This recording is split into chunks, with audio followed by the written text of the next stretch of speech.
Hola a todos, bienvenidos al podcast llamado Violencia Colombiana en el siglo XXI. Hoy les venimos a presentar el episodio número 1 titulado El bipartidismo en el llano, el cual es realizado por mí, Juan Fernando Medina, y es relatado por mi abuelo Oscar Medina, el cual nos va a contar cómo tuvo que vivir la violencia en el llano por parte de la guerrilla de origen liberal.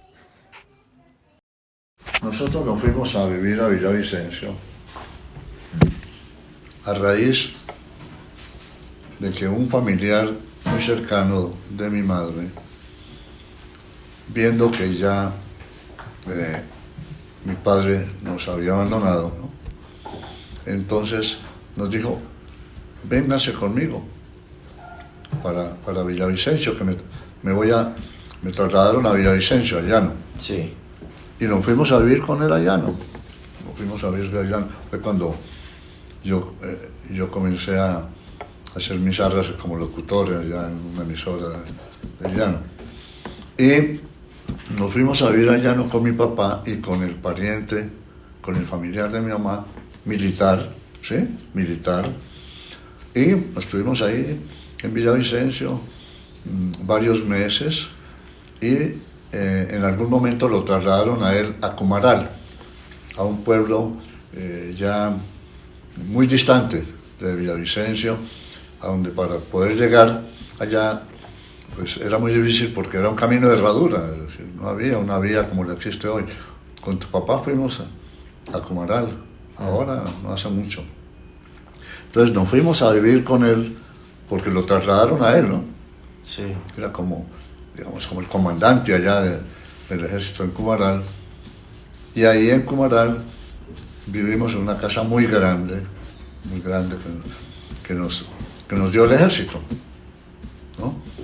Entonces vivimos ahí y en ese pueblo que era un pueblo pues ya muy cerca de donde estaba la guerrilla, ¿no? Sí. Y entonces nos fuimos a vivir allá, no había servicios, ya no había acueducto, nos bañábamos en un riachuelo de agua fría y la luz nos llegaba a través de una planta que tenía el ejército, Sí. una planta eléctrica que tenía el ejército, entonces era la que le facilitaba la luz al pueblo, que era muy pequeño el pueblo. Sí. Estando ahí, entonces organizó el ejército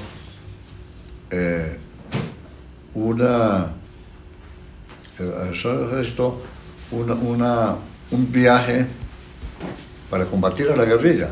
El ejército, Sí. 2 camiones, eran como 93 militares, y se fueron a combatir a la guerrilla.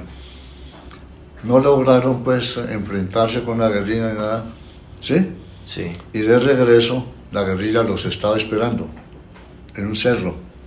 Ellos iban por la carretera y los guerrilleros se ubicaron en un cerro, como una montaña. Y desde allí los acribillaron a tiros, asesinaron a todos los 93 militares que iban en 2 camiones. Iban en 2 camiones. Y entre ellos asesinaron al pariente nuestro, por el cual nosotros habíamos ido a vivir allá. Sí. Era la confrontación entre los partidos liberal y conservador. La guerrilla se identificaba con el Partido Liberal, la guerrilla del llano, ¿sí? Y el gobierno de ese entonces era un gobierno conservador. Sí.